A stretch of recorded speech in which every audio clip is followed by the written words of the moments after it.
सियावर रामचंद्र की जय। पवन सुत हनुमान की जय। जय जय सिया राम। रामचरितमानस बालकांड दोहा 65 से आगे। सरिता सब पुनीत जल बहई, खग मृग मधु पशु की सब रहई। सहज बयरु सब जीवन त्यागा, गिरि पर सकल करहि अनुरागा। जब पार्वती जी का हिमालय के यहाँ जन्म हुआ, उसके बाद सारी नदियों में पवित्र जल बहता है और पशु पक्षी भ्रमर सभी बहुत सुखी और आनंद में जीवन जी रहे हैं।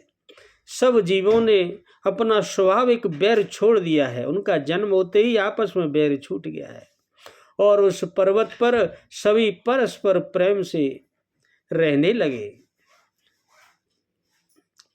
हिमालय के यहाँ पार्वती जी का जन्म होते ही सोशैल गिरजा ग्रह आए, जिमि जनु राम भगति के पाए। नित नूतन मंगल ग्रह तासु, ब्रह्मादिक गावै जसु जासु। पार्वती जी के घर आ जाने से पर्वत ऐसे शोभायमान हो रहा है जैसे राम भक्ति को पाकर कोई भक्त शोभायमान होता है।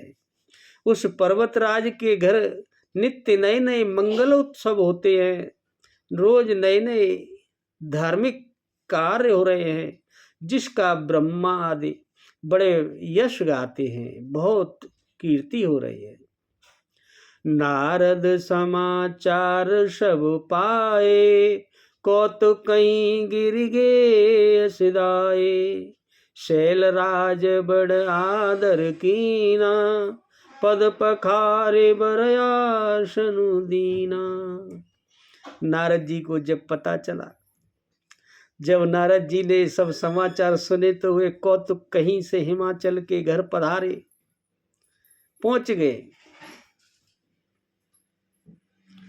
पर्वतराज ने उनका बड़ा आदर किया और उनके चरण धोकर उनका चरणामत लिया और उनको उत्तम आसन दिया। आइए नारद जी विराजमान होइए। नार सहित मुनि पद सिरुनावा, चरण सलिल सबु भवनु सिंचावा। निज सौभाग्य बहुत गिरिवरना, सुता बोले मेली मुनि चरना। फिर क्या होता है भैया याज्ञवल्क्य जी? फिर अपनी स्त्री सहित मुनि के चरणों में सिर नवाया हिमालय ने, पर्वतराज ने, और उनके चरणों दक को सारे घर में छिड़कवाया। हिमाचल ने अपने सौभाग्य बहुत बखाना कि हमारा बड़ा सौभाग्य है कि आप नारद मुनि हमारे घर पधारे, आपके हमारे घर में चरण पड़े, और पुत्री को बुलाकर मुनि के चरणों में रख दिया।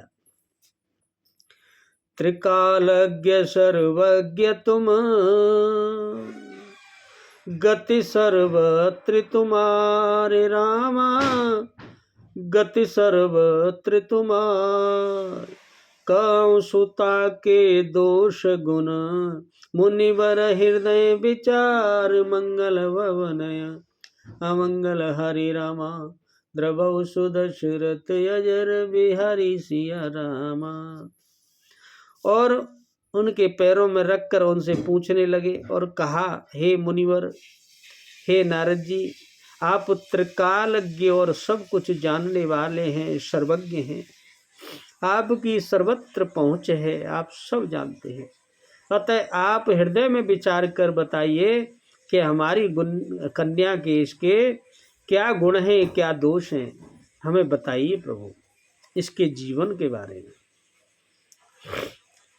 कह मुनि बेअसीम गुण मृदुवानी, सुता तुम्हारे सकल गुण खानी। सुंदर सज सुशील शयानी, नाम उमा अंबिका भवानी। नारद मुनि जी हंसकर बड़े रहस्य युक्त कोमल वाणी से बोले, तुम्हारी कन्या सब गुणों की खान है, इसमें सभी गुण हैं, ऐसा कोई गुण नहीं है जो इसके अंदर न हो, ये सब गुणों की खान है और यह स्वभाव से ही बहुत सुंदर है, बहुत सुशील है और समझदार है। और उमा, अंबिका और भवानी इसके नाम हैं। उमा, अंबिका और भवानी नारद जी ने उनका नाम रखा। सब लक्षण संपन्न कुमारी, होय संतत पियई प्यारी, सदा अचल यही कर अहिबाता, यही तेजसु पे यही पितु माता। और सुनो, कन्या सब सुलक्षणों से संपन्न है और यह अपने पति को सदा प्यारी होगी, इसके पति इससे बहुत प्यार करेंगी और इसका सुहाग सदा अचल रहेगा, अमर रहेगा। और इसके माता पिता भी इसके जन्म के बाद अब यश पाएंगे, बहुत कीर्ति पाएंगे। ऐसी है यह कन्या। होय पूज्य सकल जग माही, यही सेवत कछु दुर्लभ नाही, यही कर नाम सुमेरे संसारा, त्रिय चढ़ई पतिव्रत असिधारा। और नारद मुनि बोले, हे पर्वतराज, यह सारे जगत में पूज्यनी होंगी, इनकी सब लोग पूजा करेंगे और इसकी सेवा करने से कुछ भी दुर्लभ नहीं होगा। ऐसा कुछ नहीं है जो इनकी सेवा जो कोई करे, इनकी पूजा करे और उसको नहीं मिले, सब कुछ मिलेगा इनकी पूजा से। पार्वती जी के संसार में सभी स्त्रियां इनका नाम स्मरण करके पति व्रत रूपी तलवार की धार पर चढ़ जाएंगी। इन्हीं से सबको पति व्रत रखने की शक्ति प्रेरणा मिलेगी। शैल सुलक्षण सुता तुम्हारी, सुनऊं जे अब गुण द्वचारी, अगुण यमान मात पितुहीना, उदासीन सब संशय छीना। और ये तो गुण है भैया। और अब हे पर्वतराज, तुम्हारी कन्या सुलक्षणी है, बहुत सुलक्षणी है। अब इसमें 2-4 अवगुण है, बस उन्हें भी सुन लो। कौन से गुण है?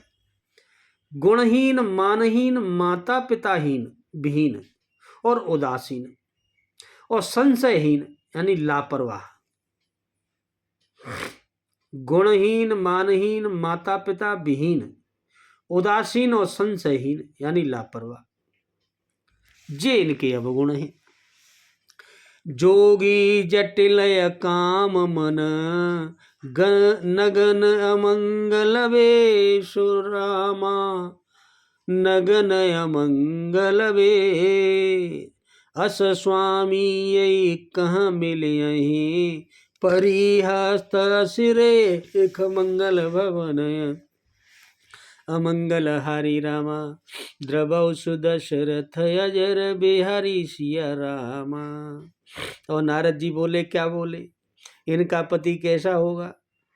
योगी होगा, जटाधारी होगा और निष्काम हृदय होगा और नंगा रहता होगा और अमंगल भेष वाला होगा। उसका भेष ऐसा होगा अमंगल वाले लोगों जैसा। ऐसा पति इसको मिलेगा। इसके हाथ में ऐसी ही रेखा पड़ी है भैया, मैं देख के बता रहा हूं। नारद जी उस कन्या को बारे में बता रहे हैं। सुनि मुनि गिरा सत्य जी जानी, दुख दंपति ही उमा हर्षानी, नारदों यह भेद न जाना, दशा एक समुझब बिल गाना। और नारद मुनि वाणी सुनकर पर्वतराज हिमालय और उसको हृदय में सत्य जानकर पति पत्नी हिमालवान और मैना को बहुत दुख हुआ कि जी क्या कह रहे हैं आप। और पार्वती जी प्रसन्न हो गई। और पार्वती जी बड़ी खुश हो गई कि बिल्कुल सही। नारद जी ने भी इस रहस्य को नहीं जाना कि ये रहस्य क्या है, क्योंकि सबकी बाहरी दशा एक सी होने पर भी भीतर सब भिन्न भिन्न थी। सब एक से दिख रहे हैं लेकिन सबके अंदर अलग अलग क्या क्या चल रहा है ये किसी को नहीं पता है।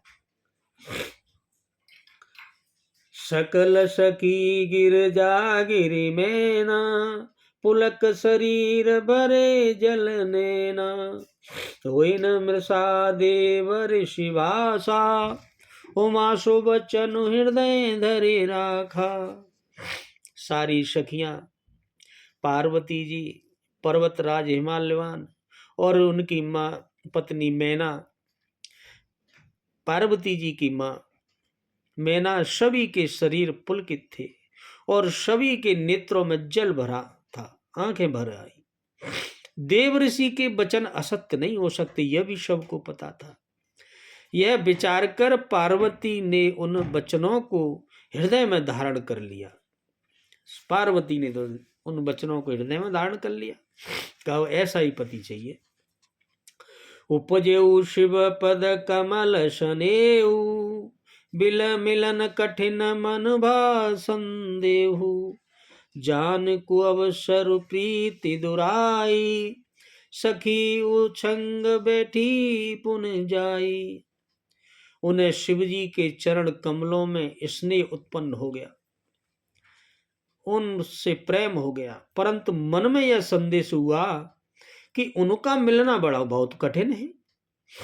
अवसर ठीक न जानकर उमा ने अपने प्रेम को छिपा लिया, किसी को बताया नहीं कि मेरे अंदर शिवजी के लिए प्रेम उभर रहा है। और फिर वे सखी की गोद में जाकर बैठ गई। झूठी न होए देव ऋषि वाणी, सोचे दंपति सखी सयानी, उरधर धीर कयई गिरिराऊ, कौनाथ का करियं पाऊ। इधर देव ऋषि वाणी, देव ऋषि की वाणी नारद जी की झूठी नहीं होगी। यह तो विचार कर रहे हैं हिमालयवान पर्वतराज और मैना और सारी चतुर सखियां चिंता करने लगी। फिर हृदय में धीरज धरकर पर्वतराज ने कहा कि हे नाथ, कहिए अब क्या उपाय किया जाए, इसका उपाय बताइए प्रभु। कह मुनीश हिमवंत सुनो, जो विधि लिखा लीलार रामा, जो विधि लिखा लीलार, देव धनुज नर नाग मुनि, कोई न मेट निहार, मंगल भवनय अमंगल हरि रामा, द्रवौ सुदशरथ अजर बिहारी सिया रामा। नारद जी ने कहा, हे पर्वतराज सुनो, जो विधाता ने इसके मुकद्दर में लिख दिया है, इसकी लाट पर जो कुछ लिख दिया है, उसको न कोई देवता मिटा सकता है, न कोई दानव, न कोई मनुष्य, न नाग, न मुनि, कोई भी नहीं मिटा सकता। ये तो इसके भाग्य में लिखा है, ये तो होकर ही रहेगा। तदपि एक मैं कहूँ उपाय, होई करे जो देव सहाई, जस बर में बरनेऊ तुम पाई, मिलई उमय तस संशय नाई। तो भी नारद जी ने कहा, मैं एक उपाय तुम्हें बताता हूं, अगर तुम कर सको तो। नारद जी बोले, यदि देव सहायता करें तो वह सिद्ध हो सकता है। उमा को वर तो निसंदेह वैसा ही मिलेगा जैसा मैंने तुम्हारे सामने वर्णन किया है, लेकिन देवता अगर सहयोग करें तो कोई सिद्ध पुरुष बन सकता है। जय जय बर के दोष बखाने, जे सब शिव पहि में अनुमाने, जो विवाह शंकर सन होई, दोषों गुण सम सका सब कोई। परंतु मैंने वर के जो दोष तुम्हें बताए हैं कि इसका पति ऐसा होगा, मेरे अनुमान में तो वे सभी शिव जी में है और किसी में नहीं है। यदि शिव जी के साथ विवाह हो जाए तो दोषों को भी सब लोग गुणों के समान ही कहेंगे। ये दोष नहीं होंगे, फिर ये गुण बन जाएंगे, क्योंकि वो स्वयं भगवान है। अगर शिव जी के साथ हो जाए तो नारद जी ने कहा, जो वहीं से जसयन हरे करई, बुध कछु तिन कर दोष न दरई, भानु कृषानु सर्वर सुखाई, तिनका मंद कहत को नाई।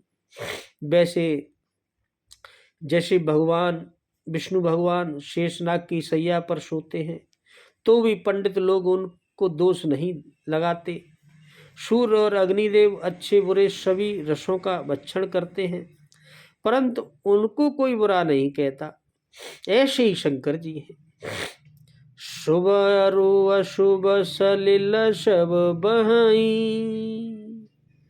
सुरसर को अपूनी तन कहीं, समरत कौनई दोष गुसाई, रवि पावक सुरसर की नाई। देखो रामायण कह रही है, क्या बात है कि समरत को नहीं दोष गुसाई, रवि पावक सुरसर की नाई। जैसे सूर्य सभी आदमी पेशाब भी कर रहा है, लेटरिंग भी कर रहा है और कुछ भी कर रहा है, उसको सुखाते हैं, उसकी गंध को भी लेते हैं। जल की कैसा भी अच्छा बुरा गंदा उसको भी। ऐसे ही मनुष्य के अंदर ऐसे भी जो कुछ है, सूर्य अपना प्रकाश से उसको वो करते हैं, ऐसे ही चंद्रमा करते हैं, लेकिन उन पर कोई दोष नहीं है। ऐसे ही गंगा जी में शुभ और अशुभ सभी जल बहता है, पर कोई उन्हें अपवित्र नहीं कहता। गंगा जल में कैसा भी जल डाल दो वो गंगा जल ही हो जाएगा। ऐसे ही सूर्य और अग्नि और गंगा जी की भांति सबको समर्थ को कुछ दोष नहीं लगता। ऐसे ही सूर्य को और अग्नि को, अग्नि में कुछ भी डाल दो सब जलकर भस्म हो जाता है, बुरा अच्छा कुछ भी हो। जो असहि से या इस सा करहि नर, जड़ विवेक अभिमान रामा, जड़ विवेक अभिमान, पर कल्प वर नरक महु, जीव की समान मंगल भवन अमंगल हरि रामा, द्रवौ सुदशरथ अजर बिहारी सिया रामा।